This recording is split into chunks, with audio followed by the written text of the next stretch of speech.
بالکل اسی طرح سمجھ لیجئے، ایک بات یاد آئی ہے، حضور فرماتے ہیں کہ جس طرح کان لگا کر اللہ قرآن کو سنتا ہے کسی چیز کو نہیں سنتا۔ ہمیں نظر نہیں آتا نا، ہمیں معلوم نہیں ہے، ہم قرآن پڑھ رہے ہیں تو سننے والا کون ہے؟ سب سے زیادہ کان لگا کر خود اللہ۔ یہاں اس لیے مجھے یاد آیا کہ ابو موسیٰ اشعری کو کیا پتا تھا کہ کون سن رہا ہے؟ وہ اپنی کیفیت میں نماز میں تہجد میں قرآن کی تلاوت کر رہے تھے، اور ظاہر بات ہے ان کے گھر ایکڑوں میں بنے ہوئے نہیں تھے، ایک ایک کمرہ، ایک ایک کوئی حجرہ، ایسے ہی تو گھر تھے نا صحابہ کے، لہذا حضور پاس سے گزرے، آواز آئی، کافی دیر سنتے رہے۔ اس کے بعد آپ تشریف لے گئے، صبح فجر میں ملاقات ہوئی تو حضور نے تحسین کے انداز میں فرمایا، یا ابا موسیٰ انک قد اوتیت مزمارا من مزامیر آل داؤد، اے ابو موسیٰ تمہیں تو آل داؤد کے سازوں میں سے ایک ساز اللہ نے عطا فرما دیا ہے۔ جس طرح حضرت داؤد، لہن داؤدی مشہور ہے کہ جب وہ پچھلے پہر رات کو حمد کے ترانے الاپتے تھے، قرآن میں ہے کہ پرندے شامل ہو جاتے تھے ساتھ، اور پہاڑ وجد میں آتے تھے، پہاڑ بھی ان کے ساتھ شریک ہوتے تھے۔ تو جس طرح کا اللہ نے ان کو لہن عطا فرمایا تھا، حضور نے تحسین کے انداز میں فرمایا ہے، ابو موسیٰ اشعری اللہ نے تمہیں بھی آل داؤد کے سازوں میں سے ایک ساز عطا فرمایا۔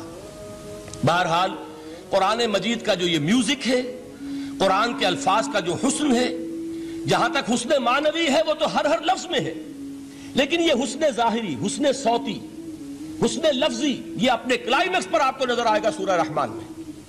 لیکن قرآن میں یہ سورت اس اعتبار سے بھی ممتاز ہے، اس کی 4 آیات پر ذرا توجہ کریں گے، عجیب حقائق سامنے آئیں گے۔ جہاں یہ قرآن مجید کے حسن صوت اور حسن لفظی کی معراج ہے، وہیں اس کی پہلی 4 آیات میں 4 چوٹی کی چیزوں کا ذکر ہے، سب سے اونچی چیزیں۔ پہلی آیت کیا ہے؟ الرحمن، ایک آیت ہو گئی۔ رحمان کیا ہے؟ اللہ کا نام ہے۔ کبھی آپ نے غور کیا اللہ کے ناموں میں سب سے پیارا نام کون سا ہوگا؟ رحمان۔ کیوں؟ اس کا مادہ کیا ہے؟ رحمت۔ ہمیں سب سے بڑھ کر جس چیز کی ضرورت ہے وہ کیا ہے؟ رحمت خدا بندی۔ نام اچھی طرح سن لیجئے اس حضور کے قول کو۔ حضور فرماتے کوئی شخص جنت میں مجرد اپنے عمل کی بنیاد پر داخل نہیں ہو سکے گا جب تک کہ رحمت خدا بندی دستگیری نہ کرے۔ کسی صحابی نے بڑی ہمت اور جرأت کا ثبوت دیا کہ پوچھ لیا، کیا حضور آپ بھی؟ جب آپ نے فرمایا کوئی شخص داخل نہیں ہو سکتا جنت میں محض اپنے عمل کی بنیاد پر جب تک کہ رحمت خدا بندی جو ہے وہ دستگیری نہ فرمائے۔ پوچھا گیا کیا آپ بھی؟ آپ نے فرمایا ہاں میں بھی۔ آپ اندازہ کیجئے کہ اگر محمد الرسول اللہ بھی رحمت خدا بندی کے ضرورت مند ہوں تو تاب دیگراں چے رسد، ہماری تو سب سے بڑی ضرورت رحمت خدا بندی ہے۔ اب یہ رحمت جو ہے قرآن مجید میں اللہ تعالیٰ کی یہ شان 2 الفاظ کے ذریعے سے آتی ہے، رحیم اور رحمان، اور کوئی مادہ نہیں ہے جس سے 2 نام بنتے ہوں اللہ کے، لیکن یہ مادہ ہے واحد رحمت کا کہ جس سے رحمان بھی ہے رحیم بھی ہے۔ رحیم صفت مشبہ ہے، رحمت دائم ہو جائے گی، مستقل ہوگی تو رحیم کہیں گے، اور رحمان اس میں رحمت کی ہے وہ شان ہے کہ جیسے ٹھاٹھے مارتا ہوا سمندر ہو، ہیجان کی کیفیت، طوفانی کیفیت، رحمت خداوندی کا طوفانی جوش، وہ ہے رحمان۔ آپ تو رہتے اس علاقے میں ہیں، آپ کو معلوم ہے عرب اگر بھوکا مرا جا رہا ہو تو کیا کہے گا؟ انا جوعان۔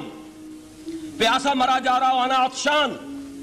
بہت غضبناک ہوگا غضبان، غضبان آصفہ قرآن میں آیا ہے، بہت غضبناک۔ رحمان جس کی رحمت جو ہے جوش میں ہے، ٹھاٹھے مارتے ہوئے سمندر کے مانند۔ تو یہ اللہ تعالیٰ کے ناموں میں سب سے پیارا نام۔ اب آگے چلیے، الرحمن علم القرآن، رحمان نے قرآن سکھایا۔ رحمت خداوندی کا سب سے بڑا مظہر، رحمان کی رحمانیت کا سب سے بڑا مظہر قرآن ہے۔ ان میں جو منطقی ربط ہے اس کو سمجھتے جائیے۔ اچھا آپ یہ سوچئے، جو علم بھی انسان کو حاصل ہوا وہ کس نے دیا؟ اللہ نے۔ سائنس کا علم کس نے دیا؟ اللہ نے۔ علم آدم الاسماء کلہا، وہ علم الاسماء جو حضرت آدم کو دے دیا گیا تھا ازل میں، یہ اسی کا ظہور ہے، یہ اسی کی ایکسفولیشن ہے جو ہو رہی ہے اور ہوتی رہے گی ابھی۔ اور دوسرے علم ہے وہ کس نے دی؟ اللہ نے دی۔ لا یحیطون بشیء من علمہ الا بما شاء، مخلوق میں سے کوئی اللہ کے علم میں سے کسی شے کا احاطہ نہیں کر سکتا مگر وہ جتنا اللہ دینا چاہے۔ لیکن یہ کہ تمام علوم میں چوٹی کا علم قرآن. نوٹ کرتے جائیے، اب چوٹی کی چیزیں جمع کیجئے. اللہ کے ناموں میں چوٹی کا نام رحمان.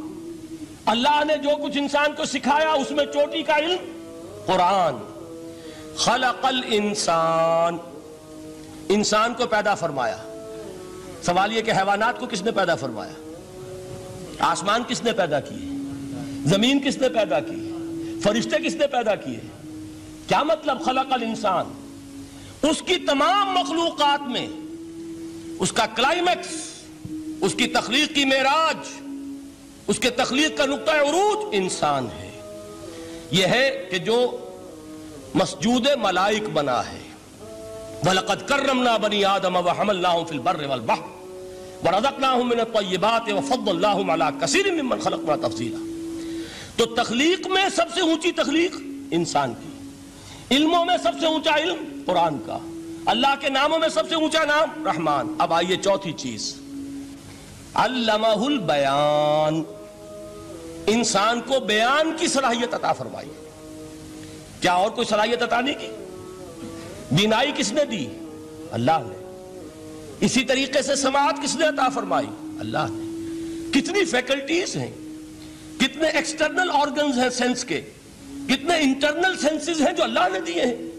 لیکن یہاں بھی سمجھ لیجئے جتنی فیکلٹیز ہیں ہیومن فیکلٹیز، ان میں ٹاپ کی فیکلٹی جو ہے وہ اسپیچ ہے، کلام ہے، بیان ہے.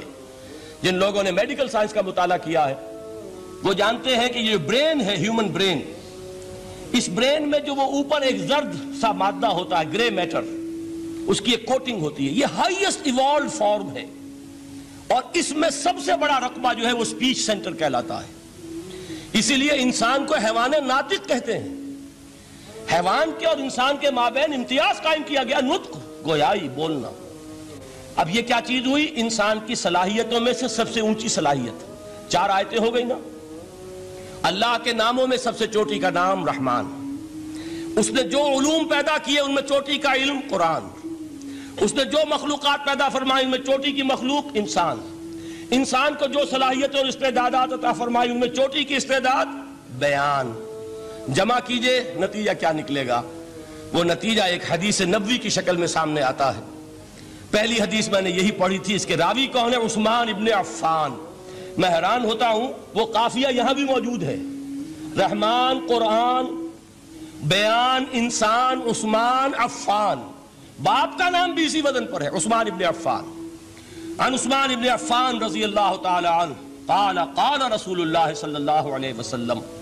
حضرت عثمان شہید مظلوم ذو النورین رضی اللہ تعالی عنہ فرماتے ہیں کہ اللہ کے رسول صلی اللہ علیہ وسلم نے فرمایا، خیرکم من تعلم القرآن وعلمہ. تم میں سے بہترین لوگ وہ ہیں جو قرآن سیکھیں اور سکھائیں. قوت بیان جو تمہاری ٹاپ فیکلٹی ہے، اس کا استعمال کسی گھٹیا کام کے لیے نہیں ہونا چاہیے. دیکھیں اردو میں محاورہ ہے کہ توپ سے مکھی نہیں ماری جاتی. توپ بنائی گئی ہے کسی بڑی شے کے لیے، مکھی مارنے کے لیے توپ استعمال نہیں ہوتی. یہ قوت بیان جو ہے، جو ٹاپ موسٹ فیکلٹی ہے ہیومن، جو فیکلٹیز ہیں ان میں سے، اس کا استعمال بھی ٹاپ موسٹ ہونا چاہیے. قرآن کو بیان کرو. وہ جیسے کہ علامہ اقبال نے کہا ہے، بلکہ غالباً ان کے قبر پر آس پاس جو اشعار لکھے ہوئے ان میں سے ایک یہ بھی ہے، اگر یک قطرہ خونداری، اگر مشتے پرے داری، بیابامن تو آموزم طریق شاہ بازی را. اگر تمہارے اندر ایک قطرہ بھی خون کا ہے اور مٹھی بھر بھی پر اگر اللہ نے دیے ہیں تو میرے پاس آؤ کہ میں تمہیں شاہبازی کے طریقے سکھاؤں. اسی طرح جان لیجئے اگر اللہ نے قوت گویائی عطا فرمائی، اگر اللہ نے تمہیں حیوان ناطق بنایا، اگر اللہ تعالیٰ نے تمہیں یہ صلاحیت عطا فرمائی، اس صلاحیت کا مصرف دنیا کو نہ بناؤ، اس صلاحیت کا مصرف اللہ کے کلام کو پھیلانے پر اس کو صرف کرو. هي الحلقات تحفظني بآيات من القرآن، هي الحلقات تملأني بحب المصطفى العدنان.